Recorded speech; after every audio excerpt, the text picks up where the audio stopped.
with Fred's guest, Leo Durocher, starring in the Brooklyn Pinafore.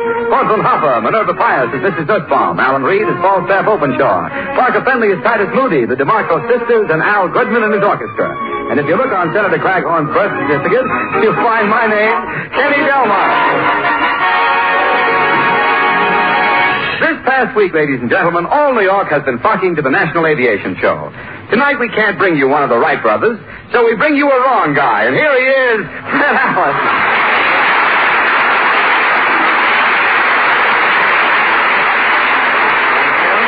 Thank you, and good evening, ladies and gentlemen. And Kenny, I heard you accidentally happened to be in the vicinity and heard you mention the aviation show. Now, I didn't know you were so keenly interested in air, Kenny. Oh, yes, Fred, I breathe it. You do, really? Well, don't breathe too much of it around here. I have to live, too, you know. You know, I meant to tell you before, they had some wonderful new planes at the aviation show. One jet propulsion model travels faster than sound. Yeah, well, why should anyone want to travel faster than sound? Well, to get away from the Jack Benny program, for one thing. And there may be thousands of people who are... Well,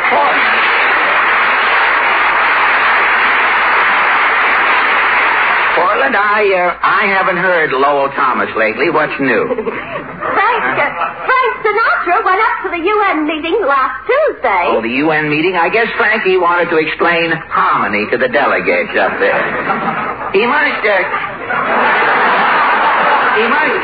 Frankie must have caused some talk. Yes, the Russian delegate looked at Frankie. What did the Russian delegate say? He was there that day, huh? What did the Russian delegate say when he looked at Frankie? Take some of the food you are going to send us and give it to this boy. Tell me, Portland, what else is in the news? Oh, they had an accident at the circus. Really? What happened? You know the man who was shot out of the cannon across the arena? Yeah? They shot off the cannon, and the man only came out a little way. You mean? He was half shot. Well, that does it, Portland. Speaking of being half shot, reminds me of the lost weekend. And one way to lose a weekend is to spend it in Allen's Alley. Have you a question, Roger? It'd be a short program if I haven't.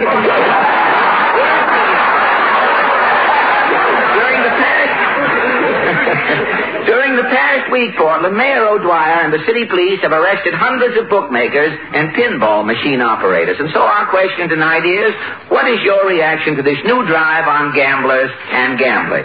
Shall we go? As the ship said when it was hit with the champagne bottle, I'm on my way. On my way,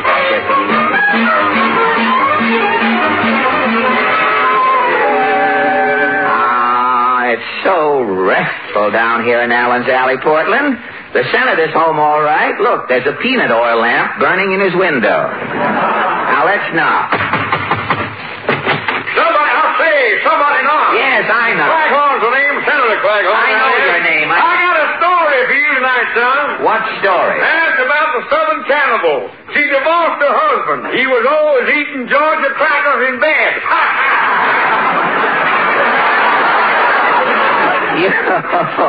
You in the South. What about the North? There ain't no North, son. No North? It's just that one place ain't as far south as another place. What about Canada, Montreal? Canada was discovered by a Southerner, son. Yeah. Montreal was originally called Montreal. Now, look, Senator. We was in the land of Now, wait a minute. Speak yourself, son. I'm singing the national anthem. Now, wait a minute. What about my question? What about this gambling business? We have plenty of gambling games in the South. There's a cotton gin rummy. Yeah. Yeah. Black-eyed pinochle. Southern bridge. What is Southern Bridge? There's only 3 players, no North. You can't play poker in Texas without kibitzers. If you start a game of poker? The eyes of Texas are upon you. Well, what about this gambling here in New York City? Northern gamblers are only gambling to get a free trip to the South. You mean if they're arrested? They'll get 20 years in Atlanta. DA, that is. So long, Senator.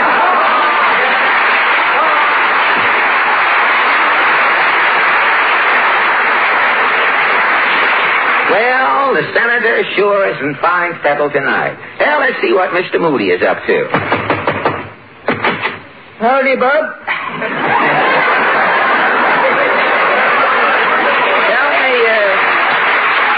Tell me, a new trend in radio, exhaling is getting applause now. You can come to the microphone and prove you're alive at something. Tell me, Mr. Moody, what about this gambling drive? Oh, just going to New York is a gamble. Well, how do you mean? Every time I go to New York, I get my pocket picked. Really? Yeah. First time I went to New York, a fellow says, "Psst, Rube." Yeah? Called me into a dark doorway. A dark doorway? He was selling neon jackknives for night whittling. Night whittling, huh? And you bought a jackknife? Yeah. When I stepped out of the doorway, my pocket was picked.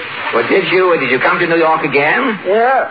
Next time I was playing a pinball machine on Broadway. Uh-huh. I won. Yeah. Bells started ringing. Yes. A picture of Admiral Dewey lit up. Yes. Guns started shooting off. Yeah. Blinding flash went off my face. I couldn't see nothing for 20 minutes. And when you could see? I looked in my pocket. It was picked again. Well, didn't you try to get even? Yeah. Next time I come to New York, I put a big fish hook in my pocket. A fish hook, and what happened? When I got home, my money was gone.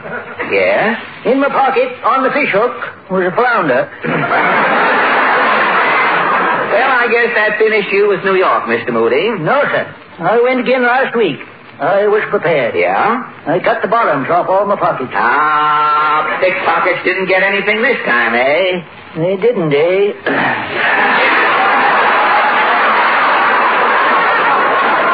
You mean someone reached in through one of your bottomless pockets? Yeah, they must have.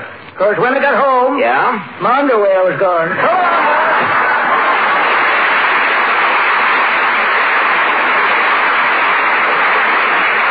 Well, at least Mr. Moody gave us the bare facts.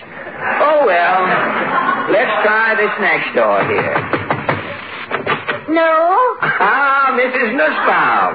You are expecting maybe Jinx Falkenstein. Tell me, Mrs. Ann, what is your reaction to this gambling drive? It is my fervent wish that ultimately law and order should prevail. Well spoken, Mrs. Nussbaum. And tell me, why are you so against gambling? Because my husband Pierre is unlucky. Unlucky, huh? If it is raining borscht outside, Pierre will be standing with a fork. Uh-huh. He will also missing the potato. Say, Pierre is unlucky. Last week at the racetrack, he is losing everything. Well, what happened? For 3 nights, every night, Pierre is having the same dream. The same to what dream? On a plate, he is seeing salami, bologna, and liverwurst. Salami, bologna, and liverwurst. One day at the track is running 3 horses named Salami, Bologna, and Liverwurst. Just what he'd seen in his dream. By Pierre, this is a hunt. Uh-huh. He is betting everything. And on the day of the race? Coming in last, the dead heat, is Salami, Bologna, and Liverwurst. Well, what horse won? A long shot by the name Cold Cut.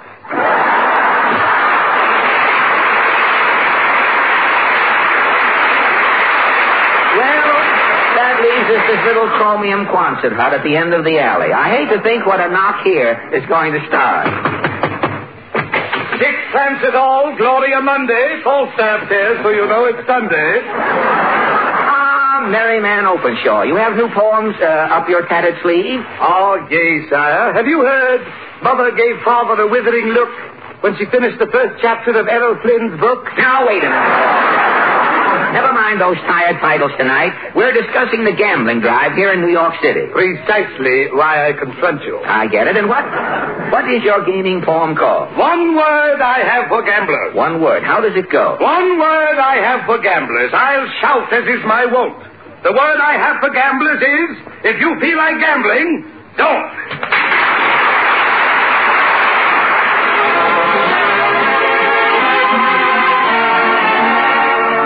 That was a shrunken version of Some Sunday Morning, just an hour or two, played by Maestro Al Goodman and his Swing and Sway We're from Avenue A Orchestra. And now, say, Portland. Yes? Did you bring the pitcher of water I spoke to you about? You've drunk 4 pitchers already. How did you get so thirsty? Well, I'll tell you. Last night, I had a yen for some chili con carne.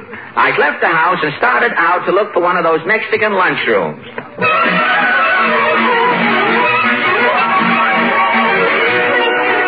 On 6th Avenue, I finally found a place, Sloppy Miguel's. On the door, it said chili, tamales, and enchiladas. And in the window, there was a little plaque. It said, Tito Gazar slept here. As I opened the door, I heard the Mexican chef arguing with a customer at the counter. The chef was saying, Please, what do you say, senor? I said no, amigo, and that's final. Leo Durocher.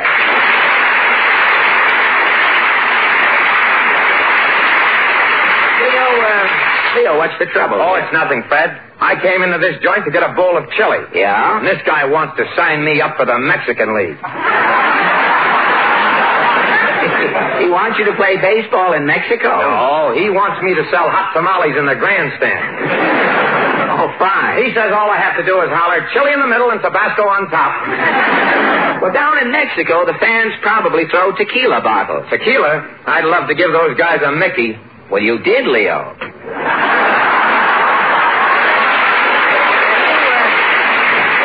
You look wonderful, Leo. Healthy and tan from training down there in Florida. Oh, it was great, Fred. They love me in the South. In the South? How do you mean? You know me, Fred. My mouth always going. Yeah? Well, they thought I was Senator Claghorn. No kidding. Every time one of the Dodgers hit a home run, Yeah? the fans all yell, "That's a poke, son." But tell me, Leo, what is the outlook for the baseball fan this year? Fred, I honestly think this season is going to be one of the greatest in baseball history. Well, how does it look in the National League? Oh, it's going to be close, Fred. The St. Louis Cardinals and the Chicago Cubs will be fighting it out nip and tuck for second place. Second place? Who will be in first place? Are you kidding? You mean the Dodgers are a cinch for the pennant? Oh, we may lose a game or two, but that's baseball. You got one more to go after the test. But, Leo, I've been reading that some of your Brooklyn players are out with injuries. Yes, this spring I have plenty of headaches. Ah, you see, it's the same thing every year, Leo. You have nothing but troubles and worries. Why don't you give up baseball? What could I do? Well, you're a born showman, Leo. You belong on the stage. Now, last fall, when you sang the Brooklyn Pinafore on our program, you were a sensation. I was really good? Good. We have received hundreds of letters from music lovers. 2 fan clubs have left Lawrence Tibbett. They're all asking us to have you sing it again. No kidding. Say, there may be something to this canary racket at that. How did that opera go again, Fred? Well, first, there was a big announcement. The Brooklyn Pinafore, starring Leo Durocher. I remember. The first scene, as you remember, is the bleachers at Ebbets Field. It's a big game between the Giants and the Dodgers. Brooklyn rooters are sitting around in their underwear. Ushers are running up and down the aisles with rocks looking for Giant fans. Peddlers are going through the stands selling raw meat on sticks for the kiddies. And as the curtain rises, we have the opening. The bleachers sing...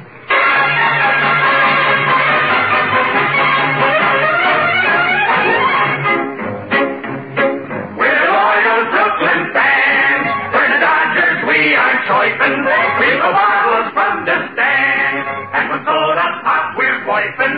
When the Dodgers are lost, we start blowing our tops. To the Giants, we'll never yield. When the Bums finally score, we let loose with our roar. To the rafters of Ebbets Field. Ahoy, ahoy, them Bums, we're loyal to our Dodgers, ahoy.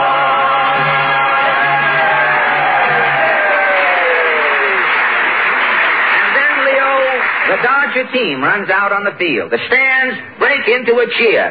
Flatfoot, Speedfoot, Burrow, Ho! Who's the team with something on the ball? Dodgers! Dodgers! D-O-J-E-R-S!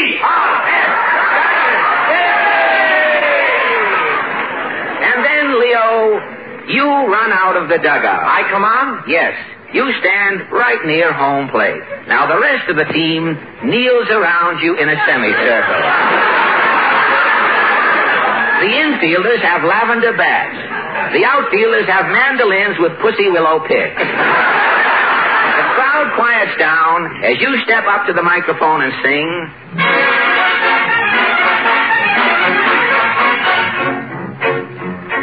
I am the captain of the Dodger team, And a right good captain he.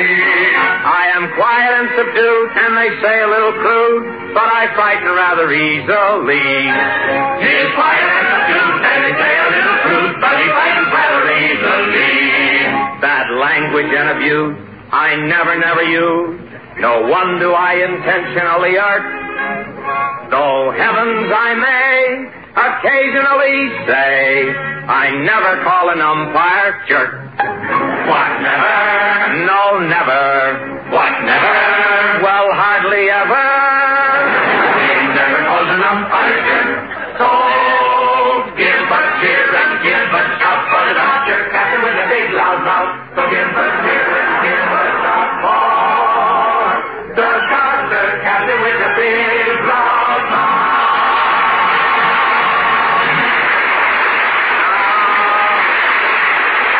That was great, Leo. If Perry Como is listening in, he'll never know another good night's sleep. Well, what happens next, Fred? Well, next, Leo, comes your big love scene. The game starts, and as you're standing in front of the dugout, something hits you on the ear. A pop bottle? No, Leo, it's a rose. Someone has thrown a rose. At Ebbets Field? Well, this is a fantasy, Leo. Well, you look up, and there she stands, the beautiful mystery girl. She speaks. It was me that threw you the rose, Leo. Mystery girl. Mystery girl, you're back. Yeah, Leo. I come to wish you luck against the Giants. You bring a message, fair one? Yeah, Leo. Go out and murder them frogs! Mystery girl, I cannot conceal my love for you any longer. Please, Leo. You don't love me? Love you, Lippy. I'm carrying... Why, I'm carrying a torch for you that could light up 2 night games. Then why won't you marry me? You gotta get me old man's okay, and that's gonna be tough. Well, who is your father? Mystery girl, who are you? You wanna know who I am? Okay, I'll tell you. I'm called Little Bobby Socks, sweet little Bobby Socks. My heart for you, Lippy, could voice. Before you make me your mate, let's get this one fact straight. Frankie Sinatra comes first.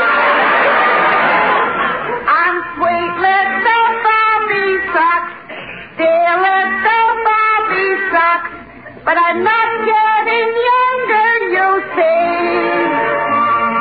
Too long I have tarried, but since Frankie's married, it's Leo Durocher for me.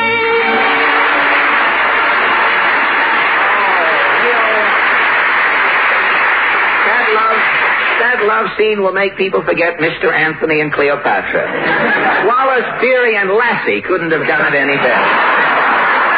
Well, what's the next scene, Fred? It's the big climax, Leo. Now get this picture. It's the last of the 9th inning. 2 men are out. The crowd is going crazy. You step up to the plate. I'm the umpire behind the plate. In the distance, we hear Red Barber over the loudspeaker saying...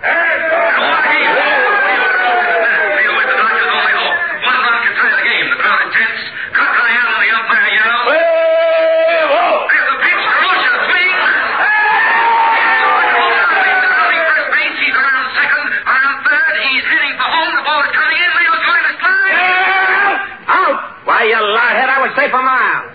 Quiet, you. I'll knock you flatter than your singing voice. Oh, yeah? Well, I'll slap your head up into a point, and then I'll round it off. Yes, says who? Says me. Why, I'll pull that big tongue of yours out so far, you'll think you're wearing a red muffler. Your father's mustache. Hey, your sister's sideburns. Your grandma's goatee. Hey, your aunt's kitchen for Philadelphia. You're out. The game is over, and the Dodgers lose. Oh, yeah? I'll beat your brains out. Give me that bat. Oh, Steve. Little Bobby Socks. You. Put down shut up that, Lippy. But it's only Cockeye Allen, the umpire. He is also your future father-in-law. Mystery girl, you mean? Cockeye Allen's my old man. What's the meaning of this, daughter, Bobby Sox? Leo wants to marry me, Cockeye. Yeah? Don't you, Leo? Me marry an umpire's daughter? They'll throw me out of who's who. Lippy, you'll forgive Cockeye, won't you, Lippy? Well, if you say so, Bobby Sox. Shake hands, Cockeye. At last an umpire hears a kind word in Brooklyn. You know, I may be an umpire, Leo, but I ain't really a bad guy. I know, Cockeye. But with those thick glasses, how did you ever become an umpire? Come over close where I can feel you, Lippy, and I'll tell you.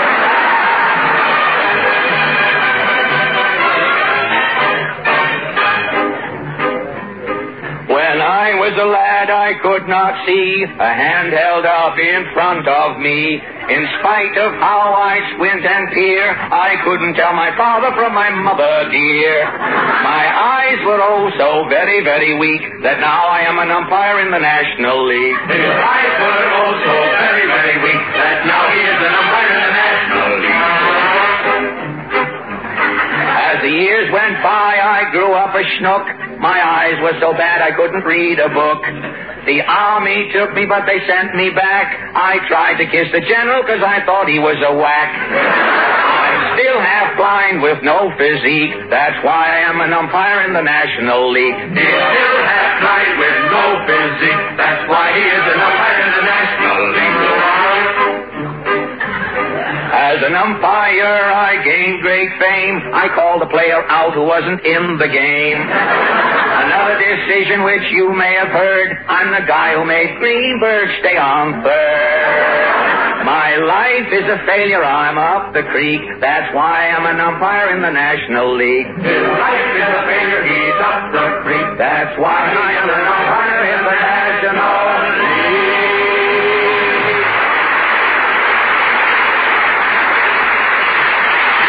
There's a happy ending, Leo. I give you permission to marry my daughter, Bobby Sox, and the entire ensemble joins in the big finale. All of Brooklyn's feeling blue, on the road just getting wet. To an umpire's daughter who he needs like a hole in the head. Me is Lippy's wife for the rest of my life. We can bill and cool. But before you take her hand, you must first understand I'll get no more lip from you. Swear never, no never, oh up never, well hardly ever.